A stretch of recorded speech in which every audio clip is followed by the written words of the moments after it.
We're going to take a look at the credibility of the Gaza Health Ministry as it relates to their casualty reporting.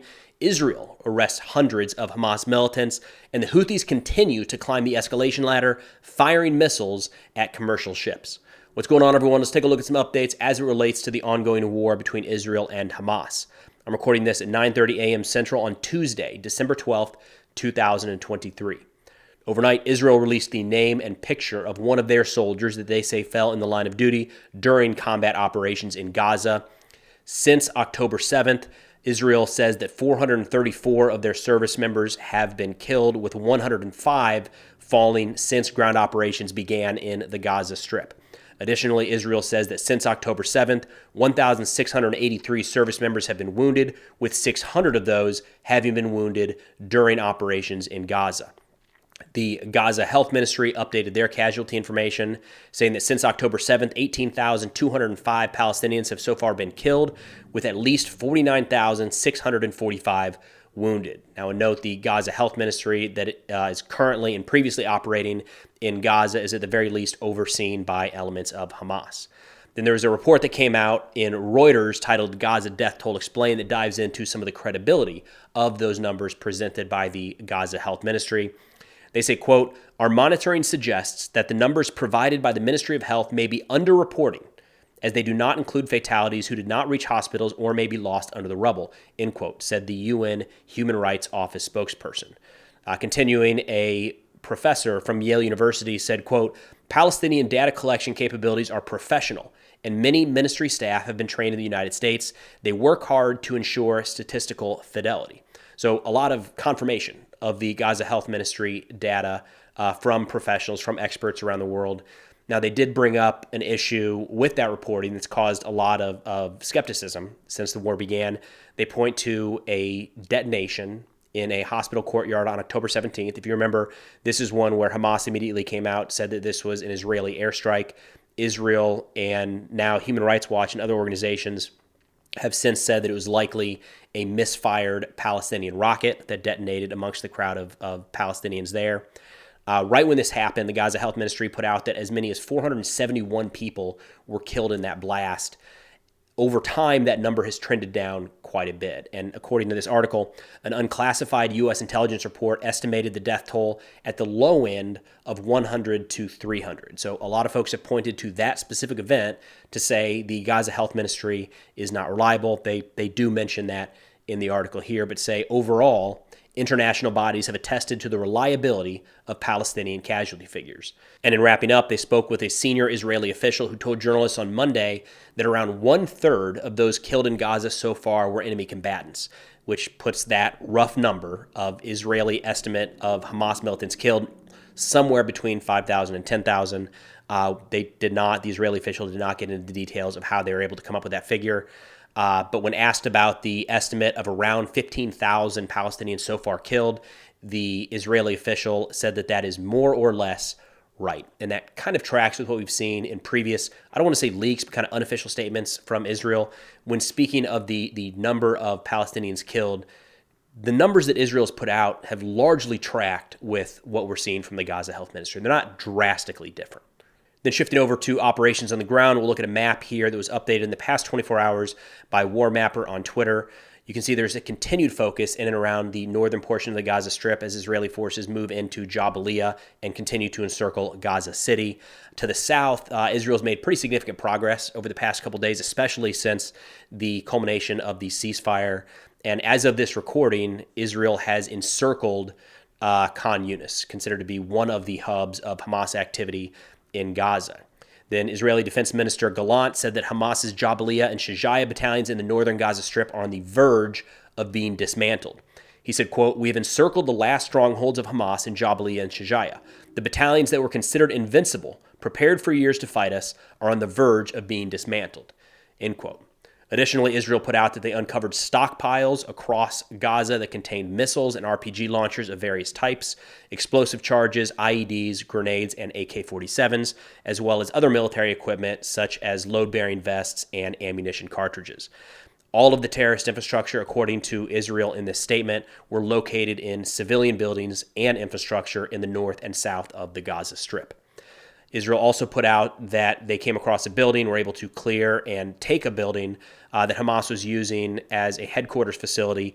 In that, they uncovered laptops and plans that were used to help facilitate the October 7th attack.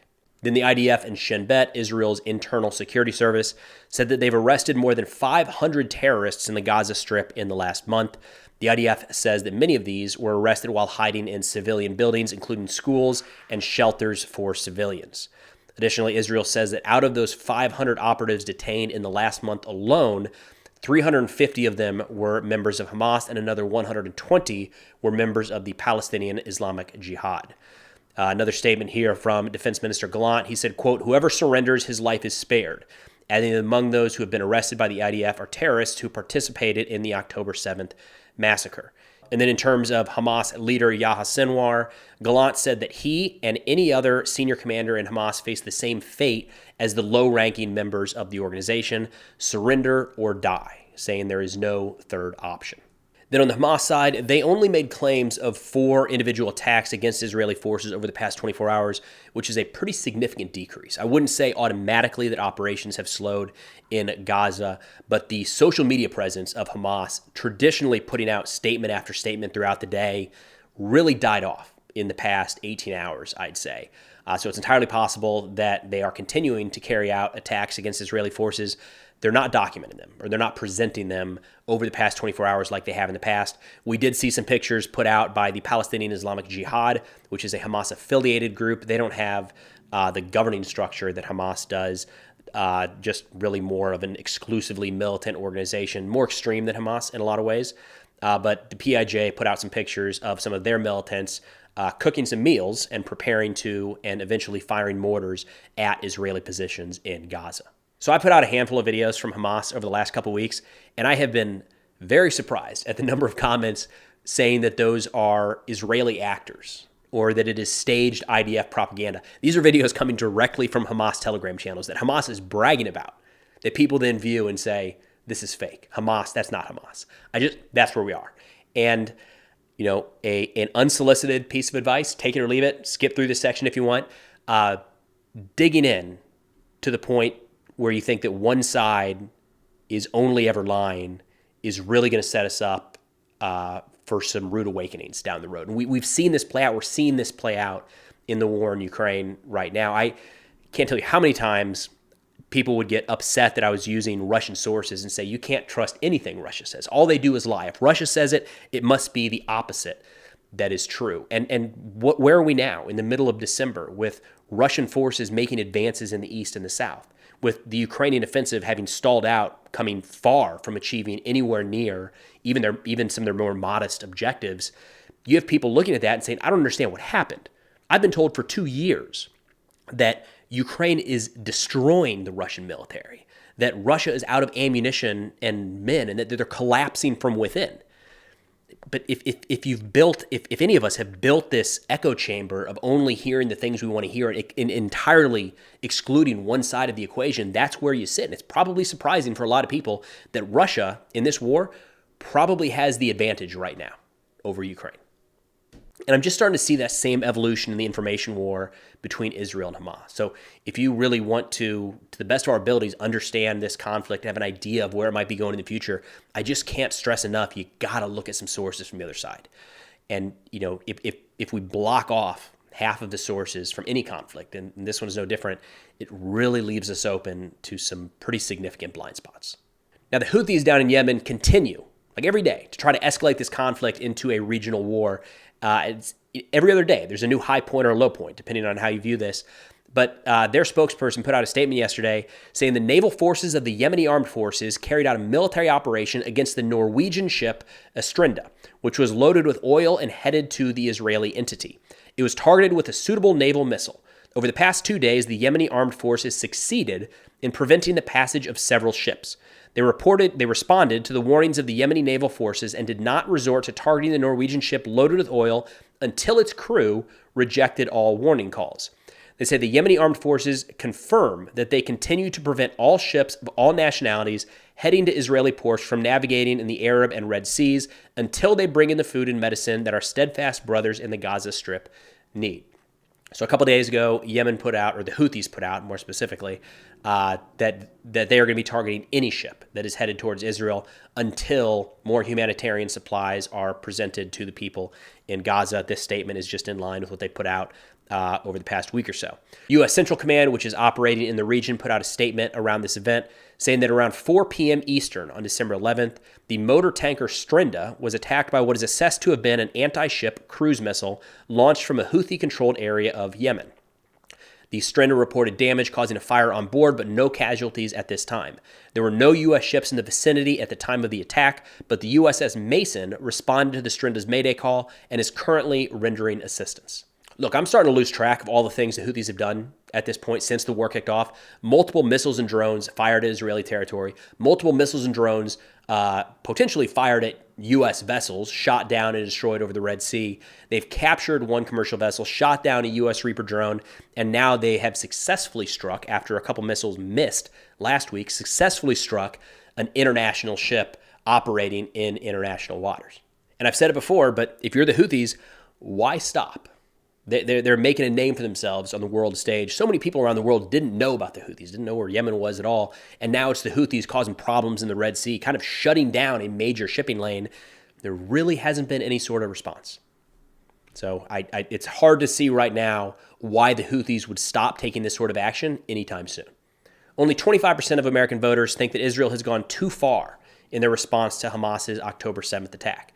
So maybe it's just me, but I feel like it's been very, very hard to dial in the U.S. public sentiment around this war. I mean, you've got the very loud extremes on both ends, and that's nothing unique to this conflict. It's an emotional one, for sure. Those tend to be the things, those protests and the rallies tend to be the things that get the most attention, the most media focus. But we keep getting these polls coming out, asking varying questions about support for either side or sympathy for either side, and it's pretty split, I think, or that's how I read it. But let me know how you view this data. So the Wall Street Journal put together a poll of 1,500 registered voters, so 18 years or older, between November 29th and December 4th. They did not give age breakdowns that I saw, but they did break it out by political affiliation. So 33% Republican, 32% Democratic, and then the rest were either didn't answer or independent. First question, do you sympathize more with the Israeli people or Palestinian people in their conflict, or do you sympathize with both the same? 42% said Israel, 12% said Palestinian, 33% said the same, and 14% said neither or didn't know. Look, the big number for me there is the 33%. I feel like that's a group that they feel sympathy for both groups. They're not ideologically aligned necessarily with one or the other, and they could be swayed. My view there is that 33% could be swayed based off of how events play out on the ground. So a significant event, that 33% might shift pretty quickly to either more sympathy for the Israeli side or the Palestinian side. The other question here, which of the following statements about Israel comes closest to your opinion? 55% said Israel is taking the military action needed to defend itself and to prevent Hamas from attacking it again. 25% said Israel's military action is disproportionate and going too far in its response to the Hamas attack. 20% said don't know. Now, my guess is that those numbers have changed a little bit. They didn't have this as a historical question that was asked, in the immediate aftermath of the October 7th attacks. My guess is that over time, if they were to ask this, say they asked this in November and again in January, you would probably see a trend down just a little bit in terms of people saying Israel is taking the appropriate military action. The more pictures and videos we see of destroyed infrastructure and women and children, civilians being killed, I think that decreases a little bit. But again, overall, big takeaway from this one is you still have over half of the U.S. voting population, according to this poll, that says Israel is doing what they should be doing and we support what it is they're doing. But that's all I got for now. Of course, if interested in national security subjects, be sure to check out the sit reps I put out on Substack. Link is in the description below. Substack now also has ad-free, sponsor-free videos that go live about 1 hour before they're up on YouTube. But thanks for watching. I'll see y'all next time.